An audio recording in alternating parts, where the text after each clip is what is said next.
TII item 458, March 18th, 2018, iOS 11.3, betas 4, 5, and 6. Welcome to Today in iPhone. I like it a lot. Today in iPhone. Hey, Google! Oh yeah. My beautiful iPhone, which I never have out of my hand and that I do everything with and has become an extension of who I am. This episode is brought to you by ButcherBox. For free bacon and $20 off your first box, go to butcherbox.com/TII and enter promo code TII. Today's show is brought to you by Eero. For free overnight shipping to the US and Canada, visit eero.com and at checkout, select overnight shipping, then enter promo code TII to make it free. Welcome to the show. I'm your host, Rob, and you are listening to the Today in iOS podcast. First up, I want to thank Karthik for sending in the music you hear in the background. Karthik said, "Hi, Rob. I am submitting an instrumental titled Golden Flow to play on the show. The song idea came from my wife, and I developed it using the app Korg Gadget, that's K-O-R-G, Gadget, on my iPad Air 2. It is mastered on the app Audio Share. Regards, Karthik M." Well, thanks, Karthik, for the music. And folks, I will put the full song at the end of the episode. Also want to thank Dan for sending in the artwork for today's show. Dan wrote the following: "Rob, attached is my contribution to the Apple Store podcast art collection you have been doing lately. My photo is of the Apple Store at the Playground, formerly the Piers Shops at Caesars in Atlantic City, New Jersey. The photo was taken in 2014, but the overall look of the store hasn't changed recently after doing a bit of research. Unfortunately, due to the high cost of parking at the casinos, I didn't make it out to the store to take a new one. Still, I love the photo I took, and the TIR art gave me a great reason to edit and clean it up a bit. I got the photo cropped down to the square format and added in the location text and the TII branding via the app over. Keep up the great work. Regards, Dan." Well, thank you, Dan, for sending in this. And folks, you can see the artwork in the free TII app via the bonus button for episode 458. You can also get the full song there as well. Or you can see the artwork at instagram.com/todayinios and also at facebook.com/todayinios. Folks, if you have some artwork and or music you have created on your iOS device that you would like to share with the audience, please email to me at todayinios@gmail.com. Please make sure to include which app or apps you use to create said artwork and or music. First, congratulations to UMBC. I love college hoops, and just want to say kudos, guys, at UMBC for showing why March Madness is so great. Well, in the past 2+ weeks since the last episode, there have been a few beta releases. iOS 11.3, betas 4, 5, and 6 released. Beta 4 released on March 5th, Beta 5 was on March 12th, and Beta 6 was on March 16th. Beta 4, from all reports, seemed to be about squashing known and unknown bugs, plus optimization. No new features and no reports of new features going away. Okay, well, unless you say Books was converted back to iBooks for the name. But really, does that count? And outside of iBooks, Beta 5 looks to be pretty much the same as Beta 4 in that it was bug fixes, and I'm sure you are not shocked or surprised in the least to learn that Beta 6 was the same as Beta 5. Looks like we are past the new features, change features phase and into the just get the darn thing working so we can release it phase. Maybe there is another beta next week, but likely it will go Gold Master or release will be the Gold Master. So I don't expect anything other than maybe one more. One thing sadly not fixed in iOS 11.3 betas is per the Apple Podcasts app. It still does not show the episode numbers, even though the iTunes episode tags have the numbers in there, at least per episodic content. So while Apple pushed producers to remove the episode numbers from the iTunes title tag and use the iTunes episode tag for the number, the podcast app via iTunes 11 over 6 months since launch still is not supporting episode numbers, which makes it frustrating for voiceover users to find the right episode number. So sorry, folks, this one's on Apple. I am pushing them personally and via Libsyn to make this update. Wish me luck. Heck, I even sent them a video showing the issue tonight and that it is still not fixed. So actually last night, it's still not fixed in beta 6 of iOS 11.3. I hear your frustrations with this. Please note, it's not fixed soon. I will go back in and re-add the episode numbers into the iTunes title tag, even though Apple doesn't want it in there. They need to fix this. It is very frustrating for the end users, and I'm hearing you on that frustration. Now, I will say this. You can download the TII app. It's free, and it is voiceover friendly, and how it handles everything is better than Apple's podcast app. So if you want a better solution that is more voiceover friendly, download the TII app if you are sight impaired, because then you'll get the full features, and it's ideal, and it's optimized just for today in iOS.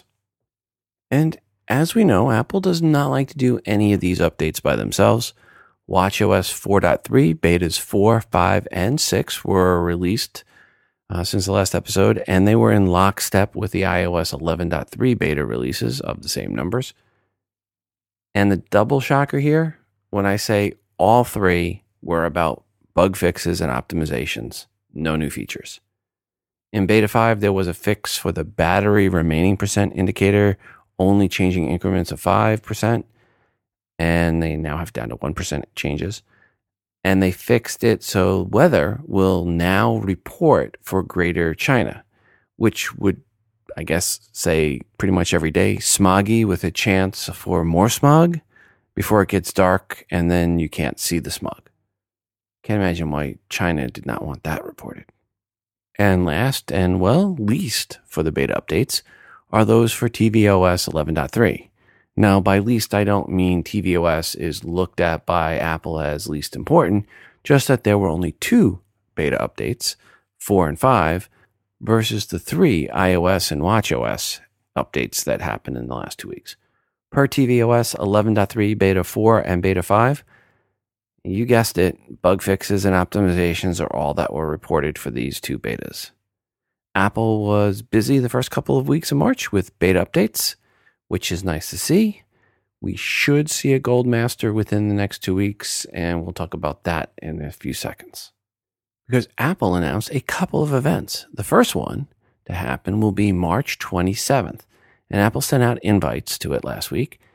This will be education related, and the invite says, quote, "Let's take a field trip," unquote, which refers to the location and the education aspect. Per location, the event will be at Lane Tech College Prep High School in Chicago on March 27th at 10 a.m.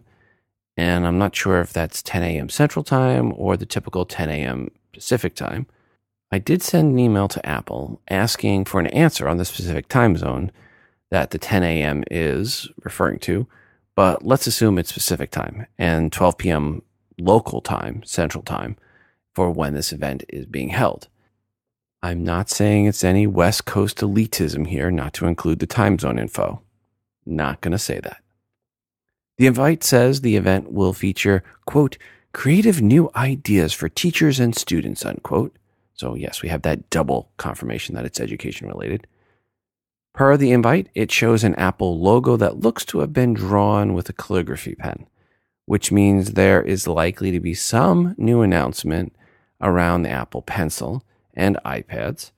And I would say new iPads at a lower price point are probably going to be the most likely product announcement. Some rumors prior to this announcement also talked about lower priced Macs and iPads coming. So that fits in nicely with the top rumors out there saying that lower cost 9.7 inch iPads will be announced in this coming next 2 or 3 months. Other rumors have talked about Apple introducing the AirPower charging mat. So maybe that gets introduced at this event as well, which might also mean the new iPads introduced might support wireless charging. A stretch, I know. Obviously, iOS 11.3 will be launched at the event or right before it, so we should see that before the end of the month. A couple other rumors said of next it's hard to believe this one. But anyway, a couple other rumors are saying that the next gen iPhone SE could also be launched at this event. I find that really, really, really hard to believe. That's a really big stretch for an education event. I just don't see how you tie the two in. We'll cover that event on a future episode. Expect at least 2 more episodes of TII in the month of March. The other event Apple announced will not be until June, and yep, you guessed it, it is WWDC 2018. And it will run from June 4th to June 8th at the McHenry Convention Center in San Jose. If you are a dev and want to go, you have only until March 22nd at 10 a.m. Pacific time to try and get tickets through their lottery system. If you are selected, you will find out by March 23rd at 5 p.m. Pacific time. If you are selected, please let me know. Each year we get a few listeners who are lucky enough to get tickets. Would love to connect with you prior to the event. Sadly, I doubt TI will be invited to cover it, so this year I might just boycott the event and not even release an episode that week. It is sad to say Microsoft PR does a much, much better job supporting podcasters at their events than Apple's PR team does. Apple's PR team, ironically, is more into YouTubers than podcasters. So let's get this right. Microsoft's PR team loves podcasters.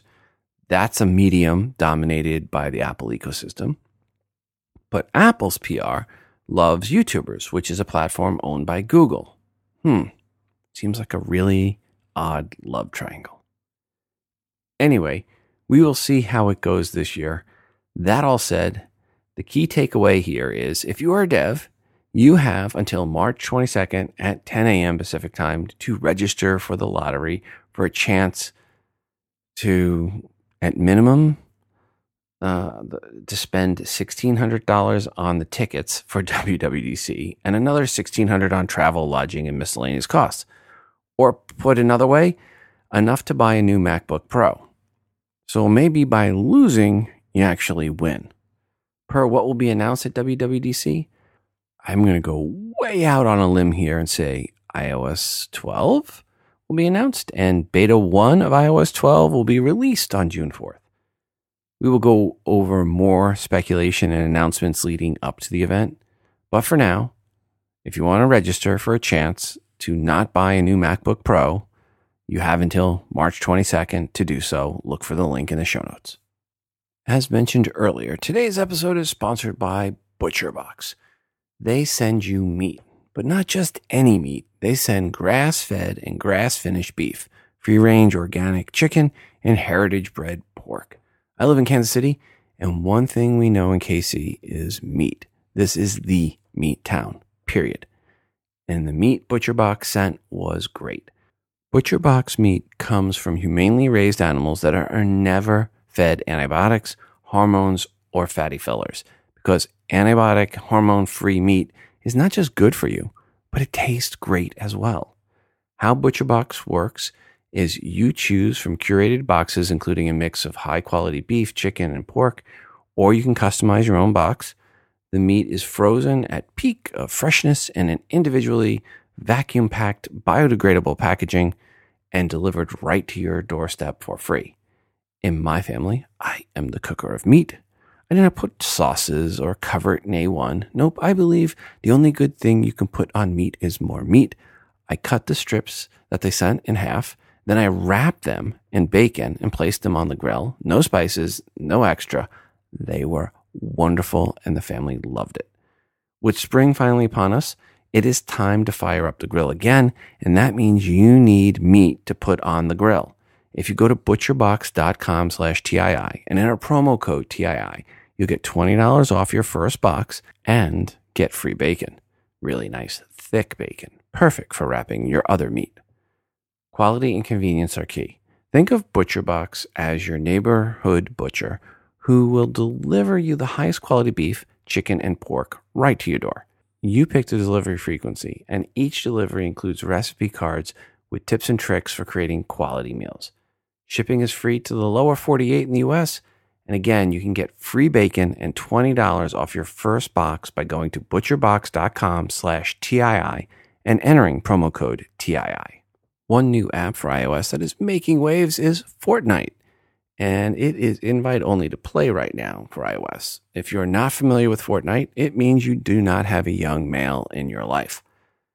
It is a very, very popular and overly addictive battle royale game for Xbox One, PlayStation 4, Macs, and PCs. And it is the current #1 downloaded app, even though you can not do anything with it when you download it other than request an invite. I reached out to Epic Games, the creators of Fortnite, to see if they would do an interview to talk about it and why it's so popular. And they replied back saying they don't have anyone that does interviews. Huh? But then they asked me if I would like some invites, to which my kids screamed, "Dad, say yes, say yes!" So I did. When I get the invites, I will have the boys report on their thoughts of the game for iOS and how it compares to playing it versus on the Xbox One. Apple was called in front of the Senate to talk about their old battery problem, or I guess you would call it the throttling issue. Apple told the U.S. Senate that it may offer a rebate to those who paid full price for a new battery for an iPhone 6 or 6 Plus or later models, that because they recently dropped the price of the battery replacement to $29 from $79. So anybody who paid that $79, it looks like Apple may be giving you a rebate here in the future. Good luck, by the way, trying to actually even pay the $29 price right now, as they are still way, way behind on availability of new batteries, especially for the iPhone 6 and 6 Plus. So, yeah, good luck on that. I'm still waiting to try to get one for Porter's phone.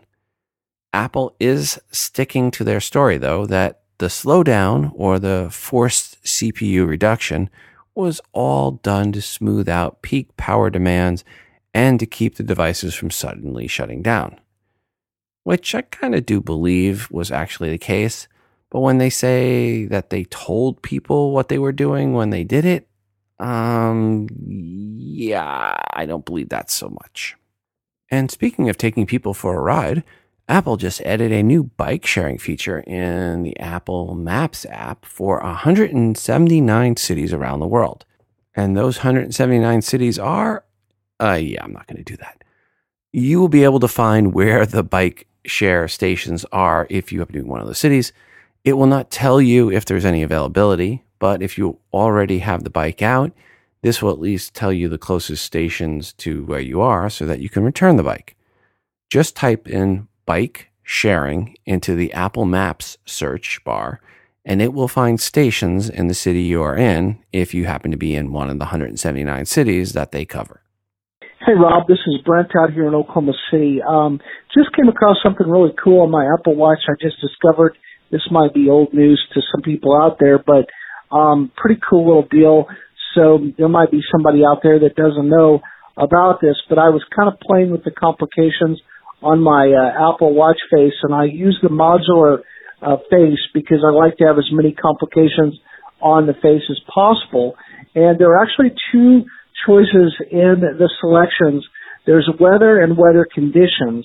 Now, if you have weather conditions, it will normally say something like, cloudy, and then it gives you the temperature, or, sunny, or, snow, or whatever. And then if you just, on most of the complications, if you just set weather instead of weather conditions, it'll just basically tell you the degrees Fahrenheit or Celsius, wherever you are, for your particular city. But I actually discovered that if you choose weather for the middle complication, not the bottom middle, but the middle complication, it's pretty cool. It actually knocks out both weather and weather conditions all in one thing. So I have mine now set to weather in the middle complication, and it tells me the city, it tells me the conditions, if it's sunny, cloudy, whatever, it tells me the temperature, and it actually gives me one other piece of information. It actually tells me the high and the low of that day. And it only does it if you put weather in that one complication. If you put weather in the bottom middle or the left complication or right complication, it does not give you all that information. So you basically have to put weather in just the middle complication, and it gives you all that information. So I just thought that was pretty cool, and somebody might get some use out of that. I know I am getting use out of it. And now I don't have to have weather conditions selected, and it actually gives me more information than the weather conditions one gave me. So hopefully that might be of use to someone. Pretty cool little deal there. Anyway, I'll catch you later. Bye. Brent, as always, thank you for your feedback, and thank you for that tip. Into the email bag we go. Hi, Rob. I think the iPhone lineup should be the iPhone SC for the second generation and the iPhone the size of the iPhone 8, and then the big guys, the iPhones at 6 inches or more. For iOS 12, I would like to have Apple tweak the face recognition so it focuses on things like eyebrows, eyelashes, angle of the nose, and similar features instead of focusing so much on the actual eyes. Regards, Melissa. Thank you, Melissa, for that feedback. Hi, Rob. I just bought a new HomePod and love it. We subscribed to Apple Music and unsubscribed from Sirius XM. We have a 2-story house with an open architecture. The HomePod stationed on the second floor in the center works perfectly. This morning I asked the temperature and Siri said, "Brr, it's 52. Now I'm sure if it was in, say, Kansas, it might say it's a warm 52. Signed, a Florida Apple fanboy."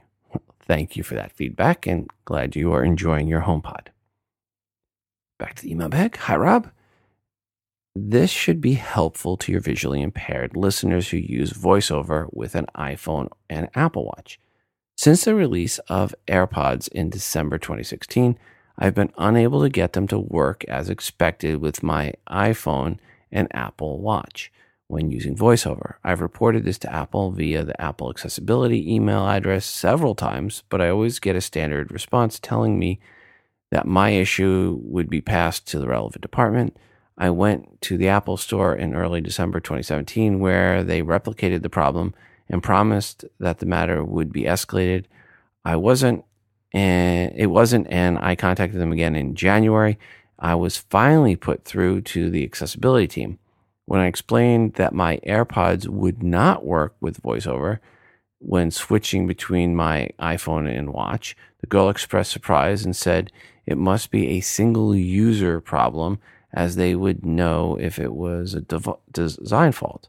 I explained that I had used several iPhones and 2 Apple Watches, the original model and the Series 2.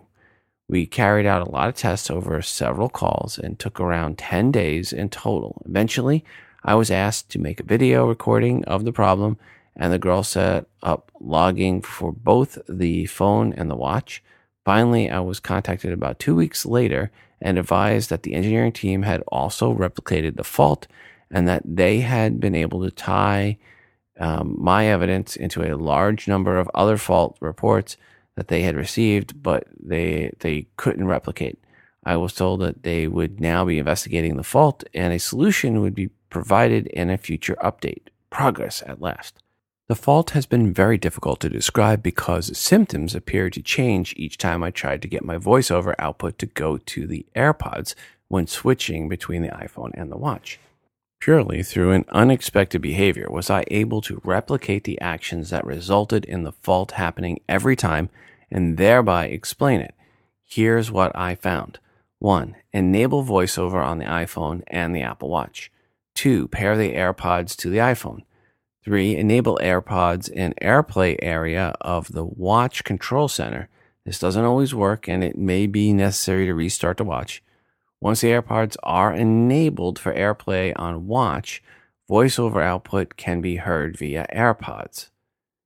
4. Touch the iPhone. The iPhone VoiceOver should switch to the AirPods, but it doesn't.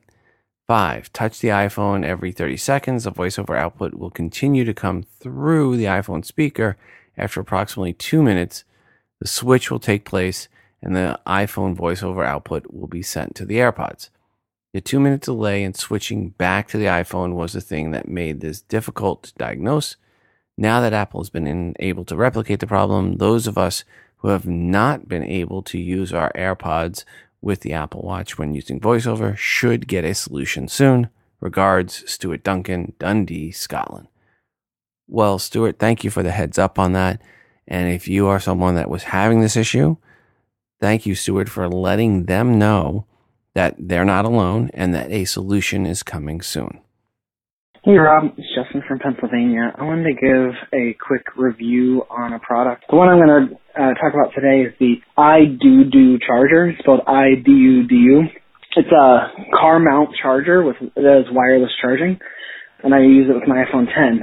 Now, I wanted to say the one nice thing about it is it's one of those styles that goes in your air vent, and it's a real sturdy clip.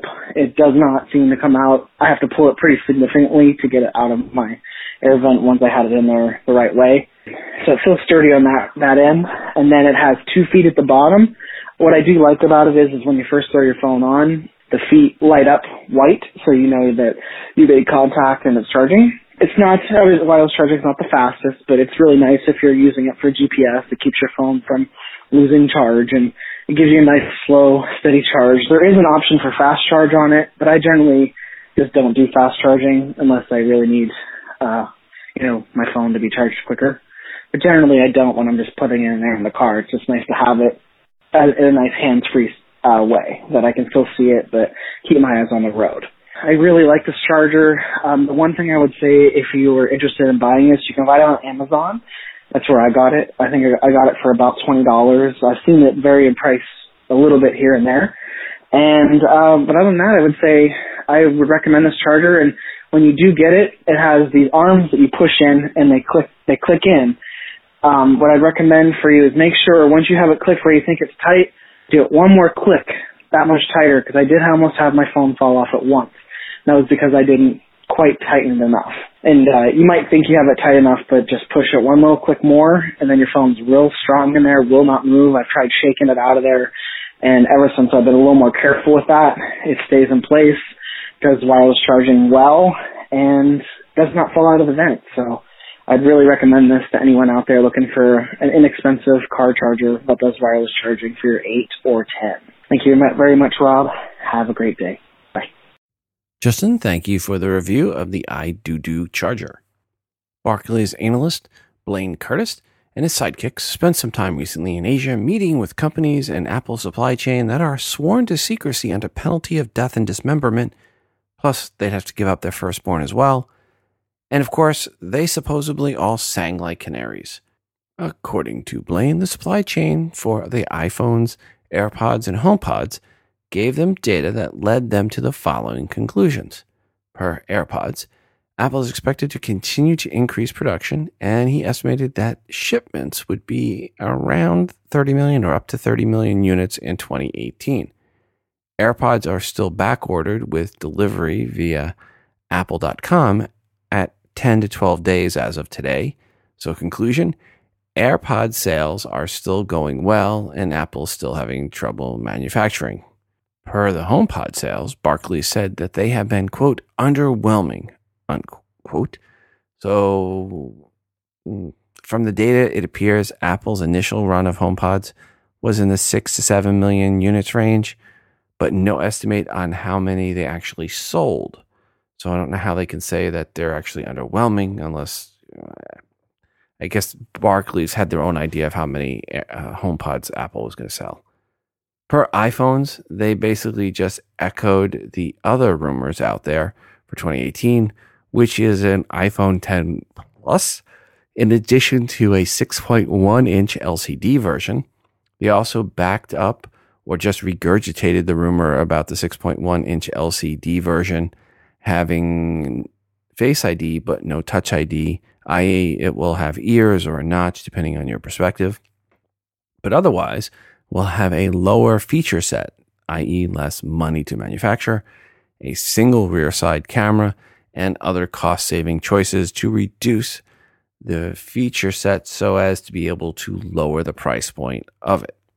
So it's possible, if we look at his speculation, that Bain and his team might have just gone to Disney in Japan for a week and then just regurgitated rumors from Ming Chi Kuo instead of actually meeting with suppliers.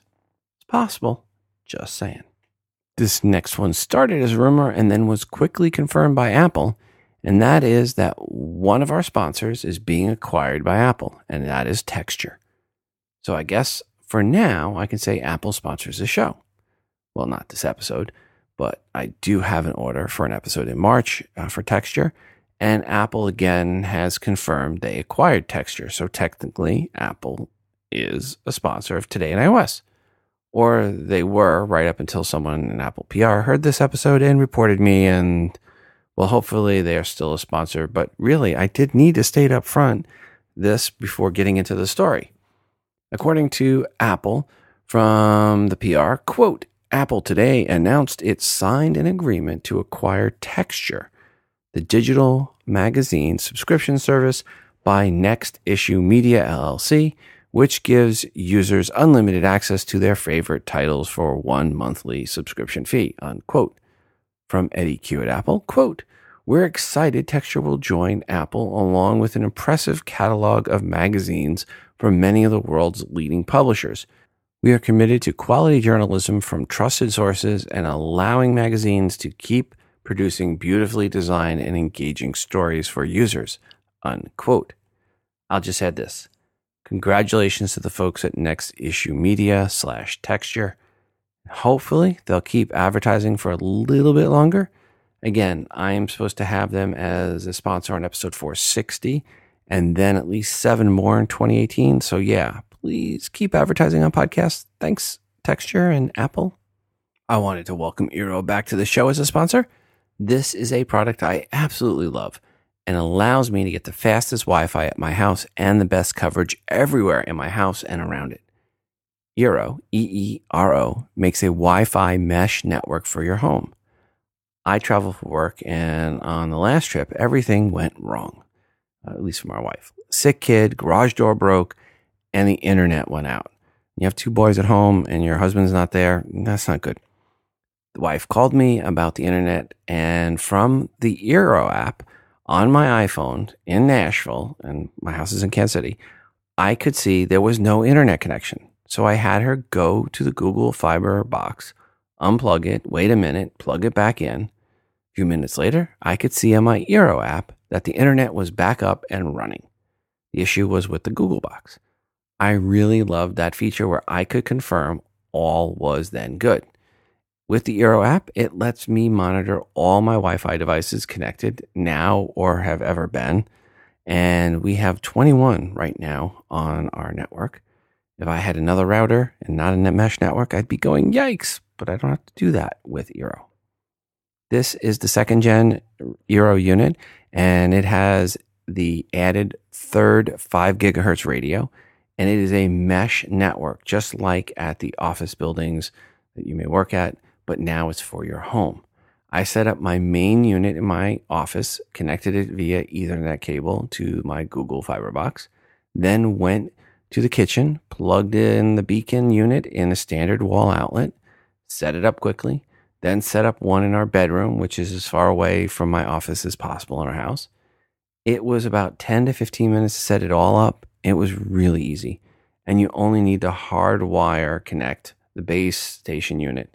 The beacons, you just plug them into a wall outlet, and they even have a nightlight. So they're multifunctional. If you go to Eero, EERO.com and enter promo code TII, you'll get free overnight shipping to the US and Canada. Again, go to Eero.com and at checkout, select overnight shipping, then enter promo code TII to make it free. If you have an iPhone 10 or 8 or 8 Plus or 4K Apple TV or not, some of the new iPad Pros, and you want to unlock the full Wi-Fi speed of your device, get yourself an Eero mesh network in your house. The base station unit sits flat. You power it with their USB-C connector. It is very nice looking, very Apple-esque white design. It also has a new Thread radio for lower power devices like my Ring doorbell and other Wi-Fi enabled IoT devices. And this is really the best Wi-Fi I have ever tested or heard of, hands down. Thank you, Eero, for unleashing all of my Apple products. Hey, love the podcast. Just a couple of questions. Was curious if you or any of your viewers had any VPNs that you preferred over others. I have tried several, have not found any real good ones. Love the podcast. I hope everything's all right. Thanks. Bye. Well, thanks for the question. Have you tried the Opera VPN? That's free. So that would be the first one I would suggest starting with. Go with the Opera VPN and see if that meets your needs. Folks, if you're using a VPN out there, which VPNs are you using and why do you like them? Give us a call, 206-666-6364. That's 206-MOONDOG. Or shoot an email to todayinios@gmail.com. Into the email bag. Good day, Rob. So my friend and I have been entertaining a theory about Apple, and since we've not heard anyone talk about it, we thought to email some tech nerds. In around mid-2014, from what we found, articles started to appear that the iPhone would shut itself down when there was still 20% to 40% battery life. And then Apple came out with a battery case for the iPhone 6 and 6S in December 2015. Since we know Apple would need enough devices to see what percentage that were being affected, find the issue and come up with a long-term solution, and then implemented that around the beginning of 2016, a short-term solution would be to come out with the case that drains the case battery first, something you can't turn off, before hitting your phone's built-in battery, thus starving off the effects of the shutdown, since the case had, I believe, more milliamp hours than the phone. It was like getting a new battery as long as you kept it charged and didn't take the case off. And a bit longer than a year to be able to make the case isn't such a long time, given they had to design it, secure the components, and get a manufacturer to make them and then ship them to all the stores. And this is the only case that we know of for the iPhone that charges off the case first, and there's no off switch. Could it also explain why they didn't make one for the plus size phones, especially when the reports of what they were doing to the phone speed kept from shutting them down at first didn't include the plus size phones. Also, the engineers and programming feat was so advanced to do this, it took a couple of years for Apple to figure it out, and the battery case helped buy time and kept people, no matter how many or few, from even experiencing the random shutdown. What do you think? Did we expose evil genius plot, or are we conspiracy loons? Thanks for all you do. Always appreciate it. Regards, Ender and Craig. Well, Ender and Craig, I don't give Apple credit for being evil geniuses.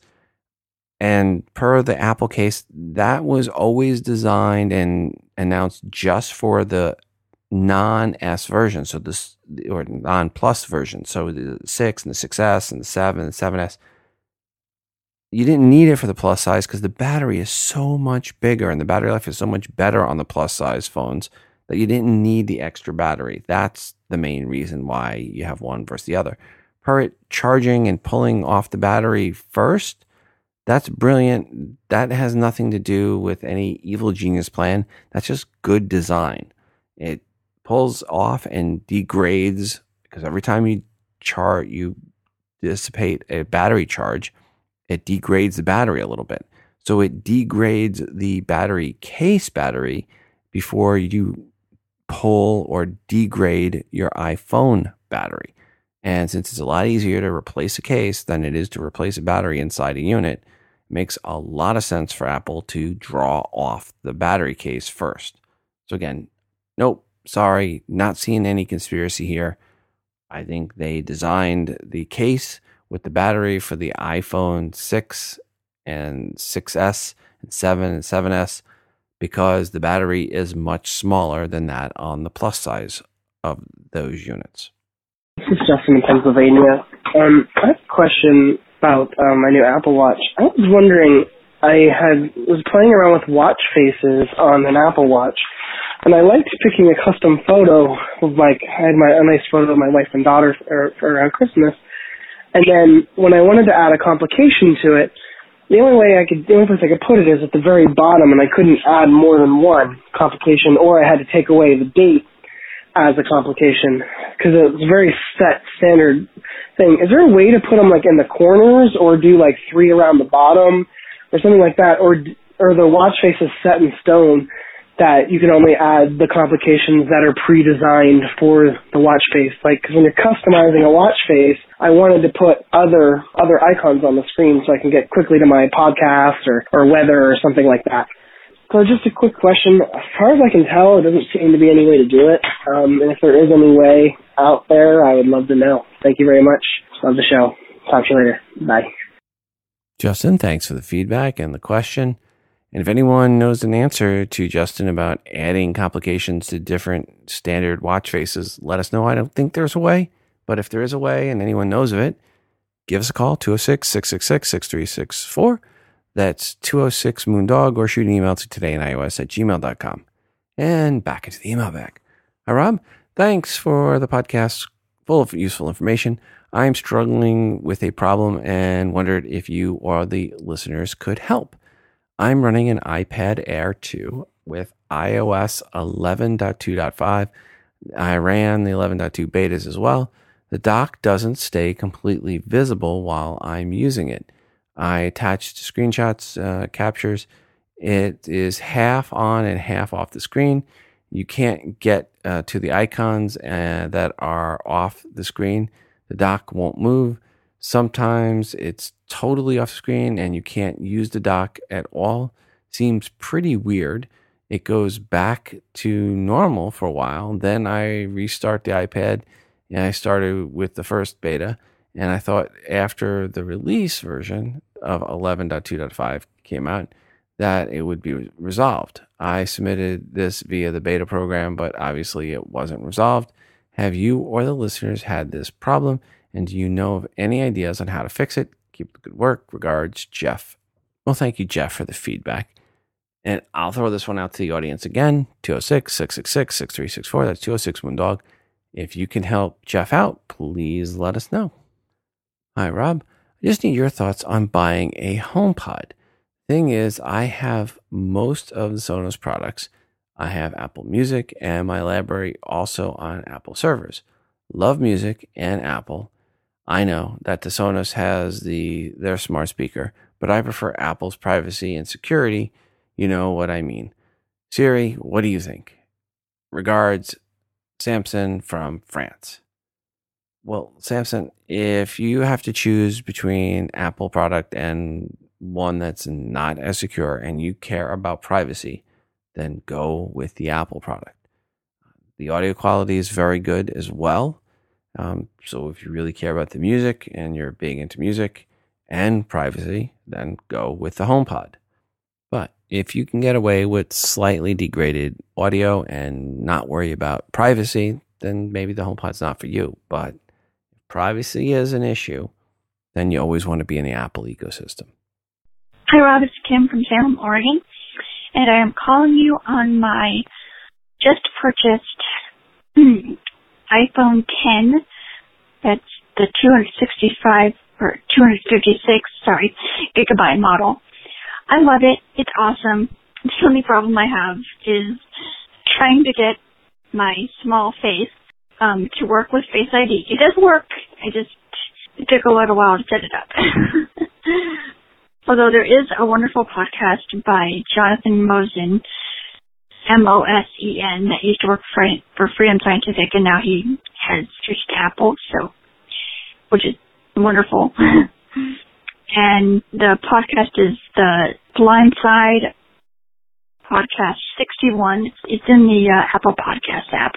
He gives an hour-long demonstration with his sighted wife on how to set up Face ID and how to do unbox the phone and all that stuff. It's wonderful.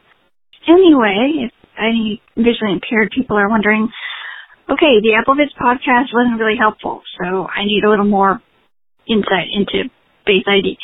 This podcast totally does the trick. It does the trick. It's wonderful. Anyway, I love my phone. I love the no home button thing. It didn't take me long to get used to it at all. Although I am going to have to continue to use the old gesture for getting notifications and the control center, because I find swiping down a little bit more difficult than swiping up. Anyway, yeah, the phone is awesome, and I can't wait to use it more tomorrow. So I just wanted to give you my thoughts on the phone. I'll talk to you later. Bye. Hi, Rob. It's Kim from Salem, Oregon, and my boyfriend Josh is currently suffering from PIDS, post-iPhone delivery syndrome. He's really jealous of me and my 10, and he really, really, really, really wants one. My friend Melanie is suffering from PIDS, too. Thanks for your awesome show and for all the research you do to get all the information correct and get the show out to us every week. I'll talk to you later. Bye. Kim, thanks for the comments. And per that every week comment, yeah, about that. This next one is an IndieGogo project, and it is one I actually funded. And I was actually funder number one. The first time I was the first funder of an IndieGogo or Kickstarter project. And it is called MDrill One. So it's MDRIL space ONE. And it is a microphone, and it had a goal of 10K, and they're over 32K, and you have 21 days left to sponsor this one. The mic is similar in look to the Yeti mic from Blue, but they claim the internals are much better. And the MIDI One has one major feature that is different, and that is built-in noise reduction. We are really interested in that, we as in other podcasters. The early bird pricing on this is $139. If you are a podcaster, this is one you should check out. Search for MDRILL space ONE at indiegogo.com or look for it in the show notes for episode 458 at todayinios.com. Thanks to all of those that sent in links for this next one. And I do mention this one with a big warning, buyer beware. This next one is a YouTube video to a review of a product that is an external home button plus audio jack and lightning port for your iPhone 10. Yes, you heard right, an external physical home button. I realize some people joked about Apple making a dongle with a home button when the iPhone 10 was initially released. Well, these folks did more than joke. They supposedly built one that works. Price via eBay for this is $19 US, and that's not just one. They have a whole bunch of them. So, and it's something actually manufactured. So again, $19 US, buyer beware. They show 155 have been sold and a 100% buyer's satisfaction. So it looks legit, but I can't guarantee it. And I'm not getting one as I'm good without a home button. But in the future, if I get the next gen iPhone, or I should say when I get the next gen iPhone, and I pass my iPhone 10 to my wife, well, maybe then I get her the external home button just so it can help her with the transition. If anyone does get this, please call in with a review.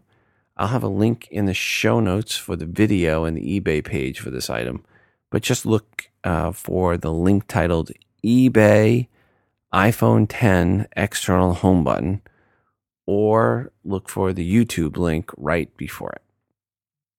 Red pill or blue pill? You disappoint me, Mr. Anderson. Rob. Red pill or blue pill? I guess that depends on how much you like steak. Red pill or blue pill? You take the blue pill. The story ends. Red pill or blue pill?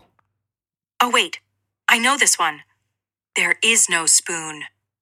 Today's show was again brought to you by Eero, which is by far the fastest and best Wi-Fi I have ever tested. If you go to eero.com and enter promo code TII, you'll get free overnight shipping to the US and Canada. Again, go to eero.com and at checkout, select overnight shipping, then enter promo code TII to make it free. And make sure your home network is allowing you to get the most out of all your Wi-Fi enabled devices. And before we go today, I want to remind you to send in some feedback to the show. That's 206-666-6364. That's 206-MOONDOG. Or you can record your feedback and email to the show at todayinios@gmail.com. Feedback can be a question or a comment for something someone said on this episode, or it can be a question or rant about something else. An app, a product review, good or bad, as long as it is iOS related, it is welcomed. I'm always looking for new artwork to feature that you created on an iOS device. Just put some TII branding on it and send it in. And of course, we are always looking for more music created on an iOS device to play on the show. This is your show and your feedback is greatly desired. Also, don't forget to check out our moderated Google Plus community by going to todayinios.com/community. And a quick reminder, if you're an app dev or an iBook author, email me if you want your app or iBook featured in the promo giveaway segment for free. We just need the 5 promo codes or more to give away. Simply email me at todayinios@gmail.com. And please include a 60-second or less audio review of your app or iBook indicating you are the dev or the author. Also, when you send in the promo codes, please make sure to let me know when they expire. Today's show was again brought to you by ButcherBox. For free bacon and $20 off your first box, go to butcherbox.com/TII and enter promo code TII, and you also get free shipping in the lower 48. Finally, check out the TII app, which is free to you. Search for TII in the iTunes App Store. It is the best way to consume the show and to get push notifications each time a new episode of TII is released. It is voiceover friendly, of course. Please go right now and download the TII app or get the update. Until the next time, I am your host, Rob, reminding you to phone differently. This show is hosted on Libsyn.com and part of the Wizard Media Network. If you are looking for hosting, go to Libsyn.com. That's Libsyn.com for hosting for your podcast and for creation of your own smartphone app. The Today in iOS podcast can also be found on the free Stitcher radio app. Just search for TII.